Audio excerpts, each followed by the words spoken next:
Assalamualaikum warahmatullahi wabarakatuh. Salam sejahtera, Om Swastiastu, Namo Buddhaya, salam kebajikan. Let me introduce myself. My name is Adam Fadila. I was born in Pemalang, in Indonesia, and I'm from the Tarbiyah and Teacher Training Faculty, English Department, Class B, 2 semester. Baik, saya dari kelompok 9. Saya akan menguraikan terkait peserta didik dalam pendidikan Islam, karena mengacu pada tema yaitu mampu menguraikan peserta didik dalam pendidikan Islam. Oke, langsung saja dari tema tersebut, yaitu peserta didik dalam pendidikan Islam. Kalau saya uraikan, itu mengacu pada kemampuan seorang pendidik atau tenaga pengajar untuk memahami dan menjelaskan karakteristik, kebutuhan, dan potensi peserta didik dalam konteks pendidikan Islam. Nah, jadi dalam tema tersebut ada uraian yang lebih mendalam tentang tema ini. Pemahaman tentang peserta didik dalam pendidikan Islam. Itu yang pertama. Dalam pendidikan Islam, peserta didik dipandang sebagai individu yang memiliki fitrah atau potensi bawaan yang perlu dikembangkan sesuai dengan nilai-nilai Islam. Seorang pendidik juga diharapkan untuk mampu mengidentifikasi karakteristik unik setiap peserta didik, baik dari segi intelektual, spiritual, dan juga emosional tentunya, atau maupun sosial. Nah, hal ini melibatkan pemahaman mendalam tentang kepribadian, gaya belajar, dan tingkat perkembangan masing-masing peserta didik. Nah, selanjutnya, untuk penerapan nilai-nilai Islam dalam pengembangan peserta didik, yaitu pendidik Islam tidak hanya fokus pada aspek akademik, tetapi juga pada pembentukan akhlak dan karakteristik. Pendidik harus mampu menguraikan bagaimana nilai-nilai Islam seperti kejujuran, kesabaran, tanggung jawab, dan kerja keras dapat diterapkan dalam proses pembelajaran. Apa sih tujuannya? Nah, tujuannya adalah untuk membentuk peserta didik yang tidak hanya cerdas secara intelektual, tapi juga memiliki karakter yang mulia sesuai ajaran Islam. Lalu ada pendekatan pembelajaran yang Islami, yaitu pendidik perlu memahami metode-metode pembelajaran yang sesuai dengan prinsip-prinsip Islam. Nah, ini termasuk pendekatan yang bersifat inklusif, memperhatikan keseimbangan antara ilmu duniawi dan juga ukhrawi, yaitu akhirat. Nah, serta menanamkan kesadaran spiritual dalam setiap aspek pembelajaran. Misalnya, melalui integrasi ayat-ayat Al-Quran dalam materi atau memberikan contoh-contoh kehidupan Nabi Muhammad SAW. Lalu selanjutnya ada peran pendidik sebagai teladan. Nah, dalam pendidikan Islam, pendidik tidak hanya berperan sebagai pengajar, tetapi juga teladan, atau dalam bahasa Arab itu uswatun hasanah. Nah, pendidik yang mampu menguraikan peserta didik secara efektif adalah mereka yang juga menampilkan perilaku yang konsisten dengan ajaran Islam. Nah, ini membantu peserta didik dalam memahami dan menginternalisasi nilai-nilai yang diajarkan melalui contoh nyata. Lalu selanjutnya ada kreativitas dan inovasi dalam pendidikan Islam.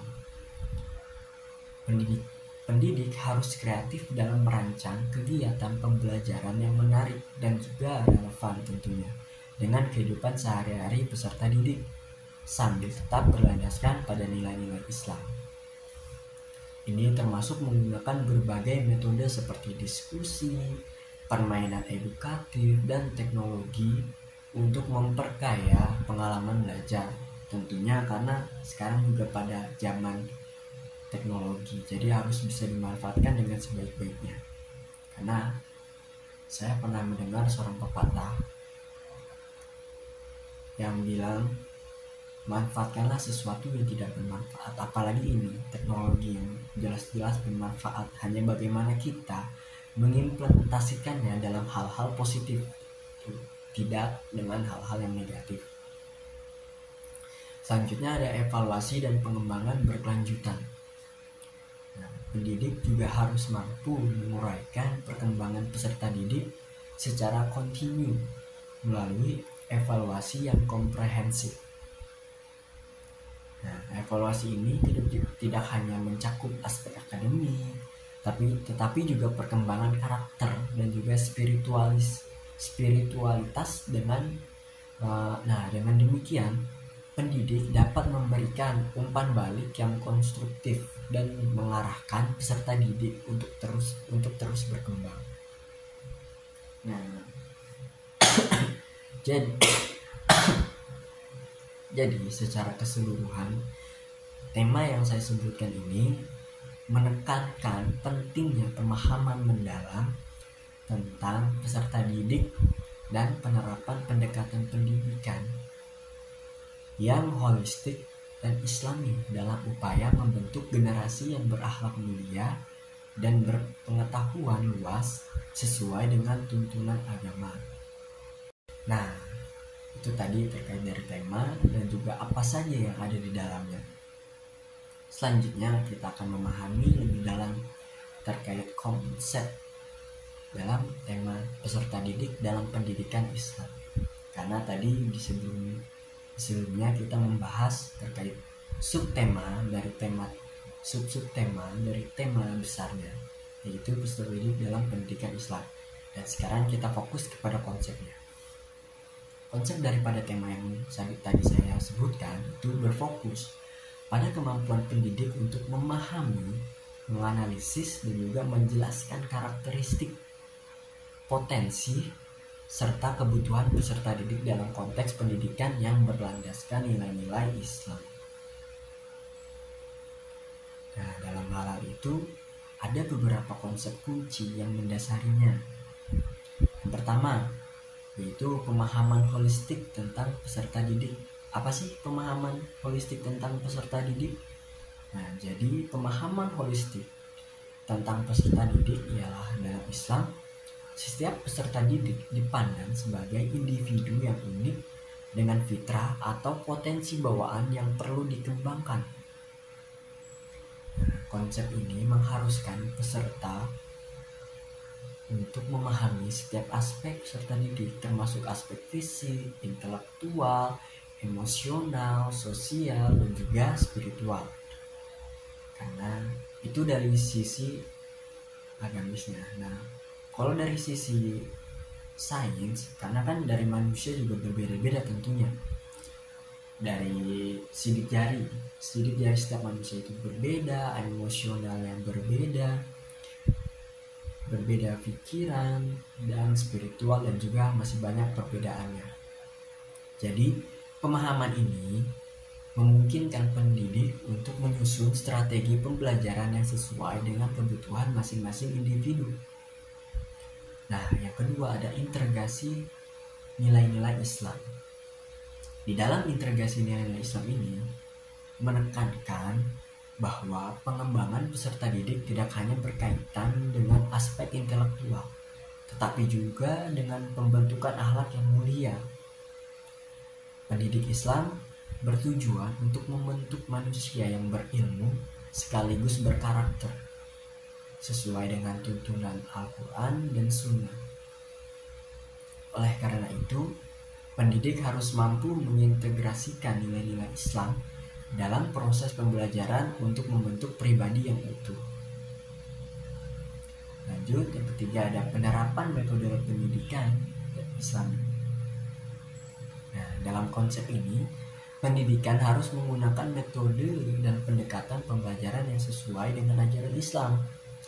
Misalnya, pendekatan yang menekankan pembelajaran melalui keteladanan, kasih sayang, dan kesabaran. Selain itu, pendidik juga menciptakan lingkungan belajar yang mendukung pengamalan nilai-nilai Islam seperti saling menghormati, kejujuran, dan tanggung jawab.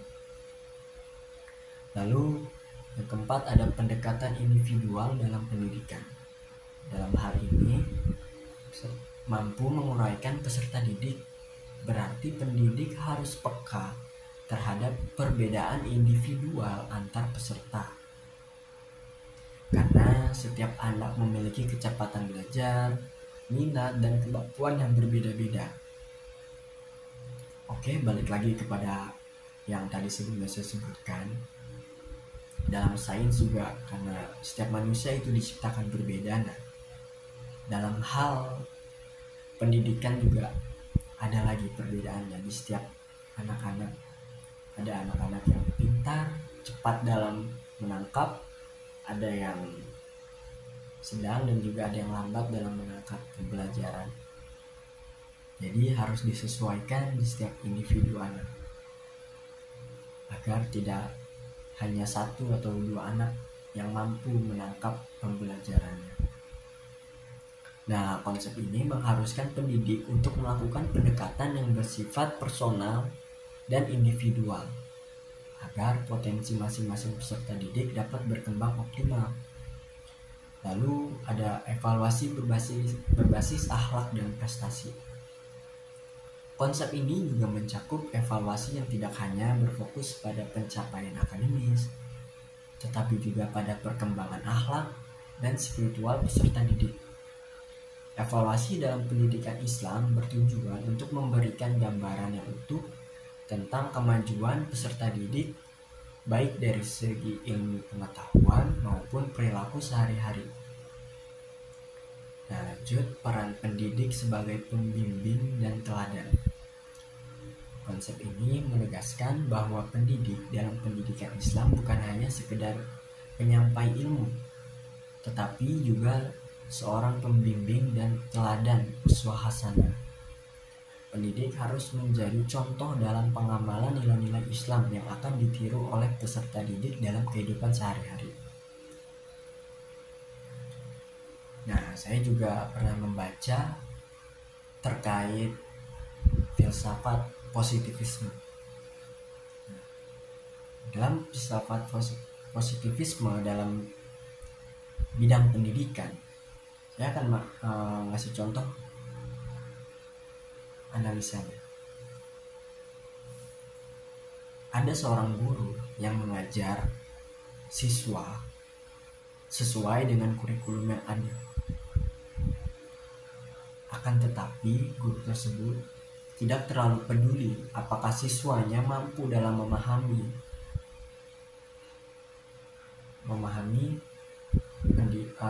penyampaian yang guru itu sampaikan. Yang terpenting, guru tersebut sudah menjalankan kewajibannya sebagai seorang guru, yaitu mengajarkan.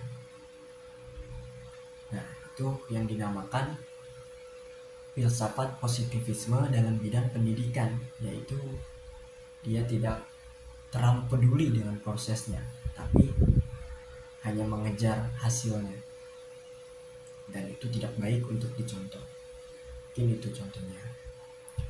Nah, secara keseluruhan, konsep ini menekankan pentingnya pemahaman mendalam tentang peserta didik dan penerapan pendekatan yang holistik dan islami dalam proses pendidikan. Apa sih tujuannya? Nah, tujuannya adalah untuk menciptakan individu yang tidak hanya cerdas secara intelektual, tetapi juga berakhlak mulia, bertanggung jawab, dan memiliki kesadaran spiritual yang tinggi.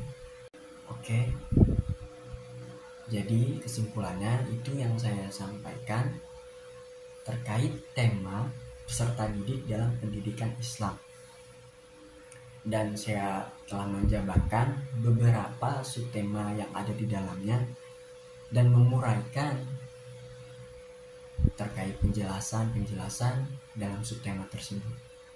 Dan juga tak luput saya juga menguraikan konsep, karakteristik, dan lain-lainnya tentang tema ini. Jadi saya harap teman-teman dapat memahami apa yang saya sampaikan terkait peserta didik dalam pendidikan Islam. Jika ada salah-salah kata mohon dianggap benar. My name is Sadan Fadila. Saya pamit undur diri. See you again. Thank you.